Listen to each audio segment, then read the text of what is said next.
بسم اللہ الرحمن الرحیم۔ صرف 5 منٹ کا مدرسہ قرآن و حدیث کی روشنی میں 181واں دن 1 رجب المرجب۔ نمبر 1 اسلامی تاریخ۔ حضرت ابو بکر صدیق رضی اللہ تعالی عنہ۔ حضرت ابو بکر صدیق رضی اللہ تعالی عنہ قریش کے خاندان میں پیدا ہوئے۔ ابو بکر آپ کی کنیت ہے، نام عبداللہ، والد کا نام عثمان اور والدہ کا نام سلمہ تھا۔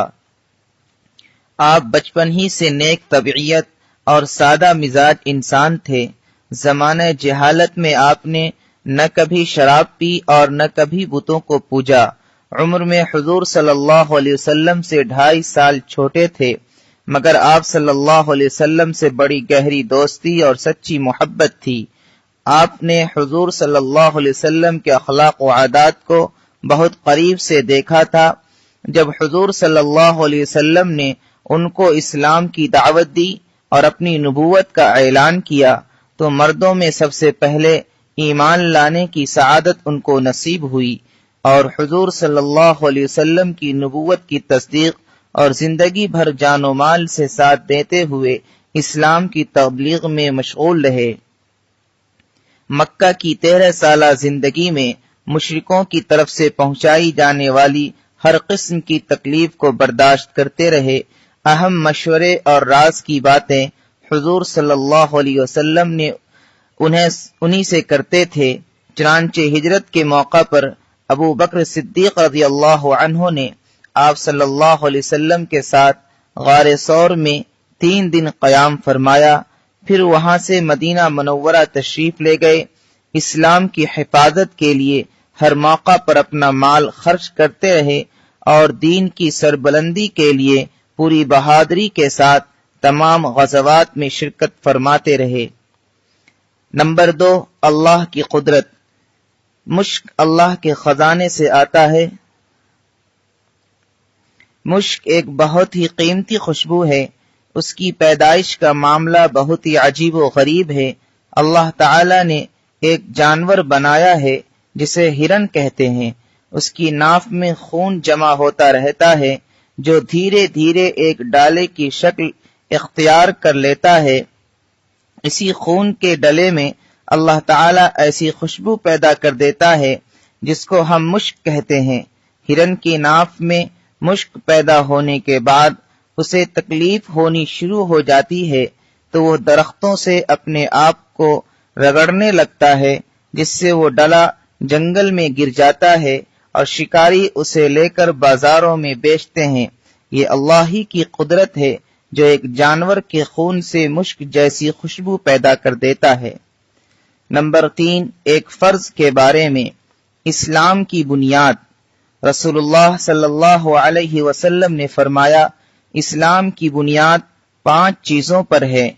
نمبر 1 اس بات کی گواہی دینا کہ اللہ کے علاوہ کوئی معبود نہیں اور محمد صلی اللہ علیہ وسلم اللہ کے رسول ہیں۔ نمبر 2 نماز ادا کرنا۔ نمبر 3 زکوٰۃ دینا۔ نمبر 4 حج کرنا۔ نمبر 5 رمضان کے روزے رکھنا۔ نمبر 4 ایک سنت کے بارے میں۔ سنت زندہ کرنے کی فضیلت۔ رسول اللہ صلی اللہ علیہ وسلم نے فرمایا، جس نے میری کسی ایسی سنت کو زندہ کیا جو میرے بعد مٹ چکی تھی، یعنی ختم ہو چکی تھی، تو اس کو اتنا ہی ثواب ملے گا جتنا کہ اس سنت پر عمل کرنے والوں کو ملے گا، اور ان عمل کرنے والے لوگوں کے ثواب میں سے کوئی کمی نہیں ہوگی۔ اور جس نے ایسا طریقہ اختیار جاری کیا جو اللہ اور اس کے نبی صلی اللہ علیہ وسلم کو ناپسند ہے، تو جتنے لوگ اس غلط طریقے پر چلیں گے ان تمام لوگوں کا گناہ اس کو ملے گا اور ان کے گناہ میں سے کوئی کمی نہیں ہوگی۔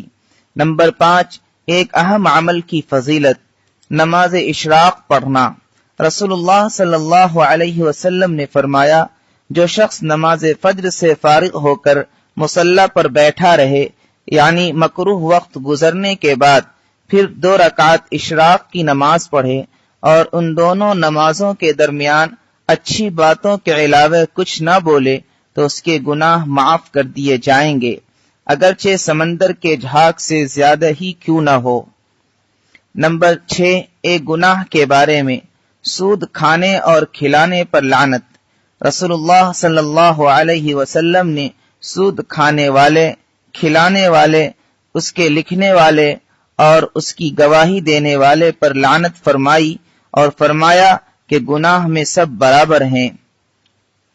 نمبر 7، دنیا کے بارے میں دنیا دار کا گھر اور مال۔